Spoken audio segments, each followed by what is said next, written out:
Elle a été contractualisée l'année dernière. Moi, j'ai jamais mis d'engrais.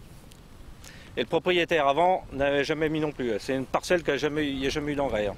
Cette prairie fait partie des 23 000 hectares classés en zone de protection spéciale du parc de la Forêt d'Orient. Jean-Luc Grandin a choisi de la maintenir en herbage, notamment pour bénéficier d'une subvention européenne. Grâce au programme Natura 2000, tous les agriculteurs de cette zone peuvent signer des contrats sur leurs parcelles. Fauchage tardif, pas d'engrais ou transformation de terres cultivées en prairie. Souvent, il suffit de peu pour s'adapter aux exigences. Ça change quelques pratiques, notamment la fauche après le 1er juillet. Bon, les contraintes, on a des cahiers à remplir, un peu de paperasse à faire, mais bon, finalement, ça change, on va dire, pas grand-chose sur le système de l'exploitation. Quelques inconvénients d'ordre administratif comme des cahiers de pâturage ou de fertilisation à tenir à jour. Mais face à la baisse des prix des produits agricoles, cette aide est vitale pour certains exploitants.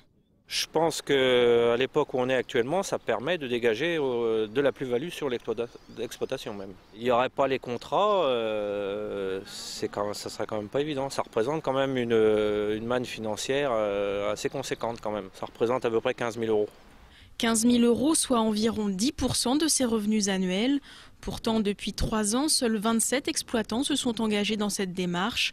Un manque d'engouement lié notamment au contrôle. Il y a ce côté, se rajouter des contraintes, avoir des contrôles complémentaires, des obligations encore plus importantes sur l'exploitation. Et ça représente pour certaines personnes un frein à la contractualisation. Des effets économiques mais aussi environnementaux.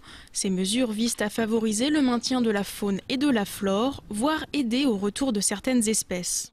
Le ras le déjeuner, il faudra qu'il y ait une expansion d'espèces, que des individus viennent s'installer, réussissent pour qu'il y ait une population qui se réinstalle dans le secteur. Donc il faut espérer. Le but de ces mesures aussi, c'est de faire revenir ces espèces qui ont disparu, qui étaient présentes il y a 30-40 ans.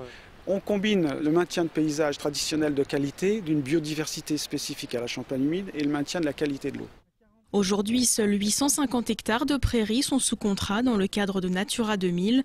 Le parc espère, d'ici quelques années, que la moitié des 2500 hectares éligibles soient concernés.